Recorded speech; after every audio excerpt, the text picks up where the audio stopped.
today, go ahead and leave a comment. And do not forget to leave a rating for us, even 1 to 5 stars. Now, Bill Cosby, I guess we could talk about that. The other day, man, Bill Cosby pretty much exploded, came out and left a statement and said, look, the setup, I don't feel no remorse. It was a payoff.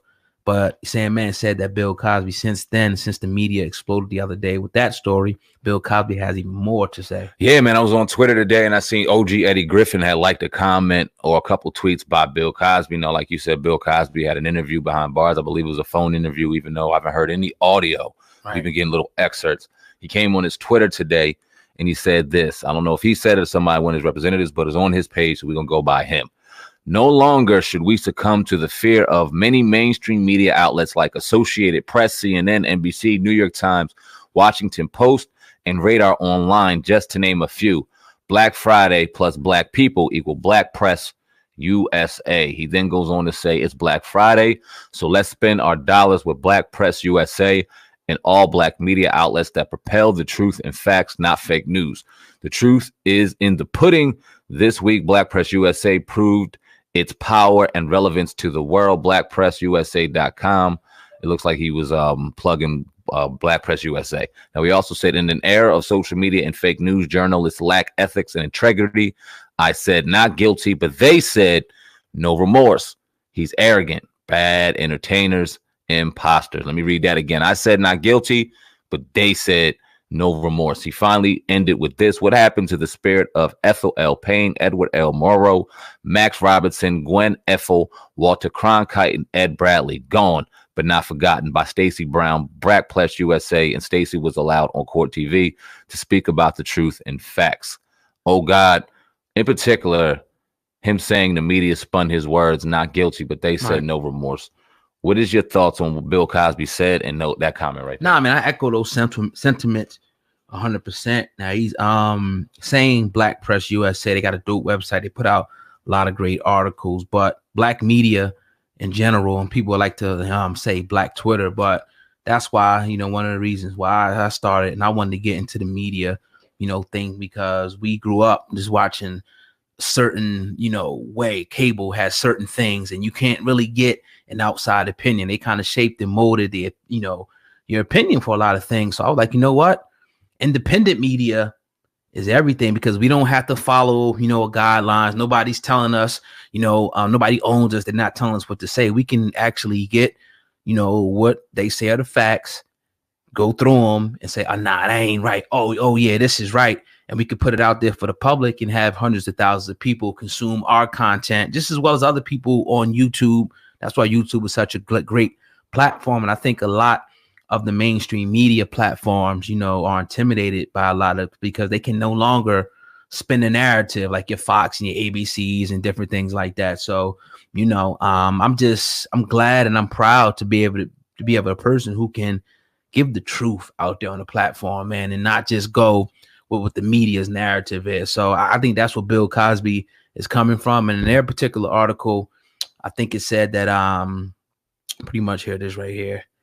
Bill Cosby, you know, spoke from prison in the world. Listen, you know what I mean, on their particular article, Black Press, you know, USA. So shout out to them for doing what they're doing. And it seems like Bill Cosby is watching and listening, you know what I mean, to what's being said about him, not only for mainstream media, but independent media. You know, we're in a very privileged position sitting in going into 2020, being able to do these kind of things. This makes me kind of remember back when we were kids and we would have grandma and grandpa, and they would have their little lineup of shows. And right around 6 o'clock, right between Jeopardy and Wheel of Fortune, it'd be news or entertainment. And it kind of makes me think back now, because grandpa was real heavy into watching the news and watching world events and things like that, what his perspective was on the narrative, because we already know the steps and the miles that he walked and the things that he went through, the very limited amount that we knew, because I'm sure there was so much more.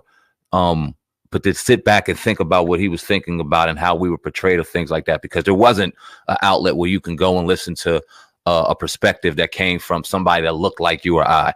It was Fox. It was CNN when we got lucky once cable came, because it was Fox, 6, NBC, CBS. Yeah.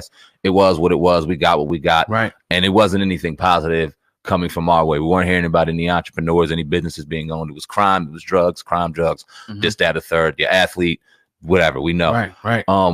So yeah, we're definitely in a blessed and privileged position. And I think somebody like a Bill Cosby being in a position that he was in, being under that microscope of being one of the icons and one of the most positive portrayed black men in the world at that point, and especially in media and on TV, even though that being a fictional character, him watching it now and him looking at the trend even at 80 something years old is mind blowing to me. Yeah, because it reminds me of Grandpa. It's like, wow, he's knowing and understanding where this is going and getting on it right now, sitting behind bars, probably just watching all this shit and moving with it. It's crazy. And then even, the rumors, which I think were confirmed to be true, that he was actually trying to purchase, a major, networks, because he probably wanted to control the flow of information. And the media is important. He's spinning his own narrative. And that's important. Like, you can pretty much shape the minds of a whole nation with your media and what they're watching through that tube and receiving through the phones and whatnot. So it's a different day and age now, with independent media now. And I just think that it's great that we're able to, once again, write our own narratives, man. And that's what Bill's doing behind bars. And you usually hear lawyers and your legal team not telling you not to say anything. In the past, we would hear a lot of people not saying anything. We wouldn't hear from anybody. And as of late, people behind bars, we've been hearing more from them than we've ever had before. Take K, Kodak. Right? Yeah, we got Bill Cosby speaking, and from Bill's perspective, somebody that in their isolated situation, Mr. Cosby's situation, we feel like he was innocent, and there was a lot of wrongdoing in these cases. 40, 50 years, 30 years, whatever the case, removed from situations that happen in party situations, and we all know the story. For him to be able to tell his story and be able to spin his narrative, because he's on the twilight of his career. We don't know how much time he has left. Yeah. For him to be able to do that, what if a Michael Jackson could do that? Or what if somebody else could be able to do that? This is the positive side of the day we live in with technology and independent YouTubes and platforms like this. Absolutely. I mean, definitely, man. But yeah, man, we going in today. Want to jump to the next story here. LL Cool J sat down with the legendary Sway in the morning, man, and they had some great conversations. But one of the main conversations that stood out to us was the conversation about his little run-in with Jay-Z. SamAnt has that all queued up for us. Yeah, man, I was sitting there looking for something different, and we listening, and we heard this. Was like, damn, this is dope. Let's talk about it. So I got it queued up, like Oga said. Let's rock.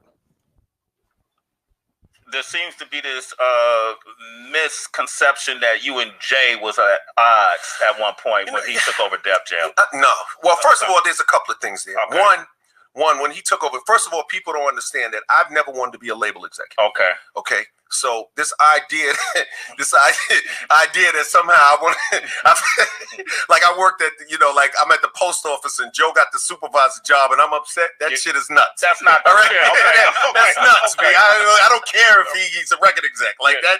That's not going. Mama should knock you out, motherfucker. I don't want to work at the company. Yeah. All right. So that was the first thing. So that's a misnomer. Now, what is true is that over the years we had different run-ins and different stuff like that. And like what? Honestly, I don't really know what it is. I did something to him a long time ago that I don't know I did. Like, I think he said I laughed at him at a concert or a contest or some shit. I don't really know what he's talking about, but I probably did it. Okay. All right, to be honest with you. And but I have supreme respect for him and what he's done. You know what I'm saying?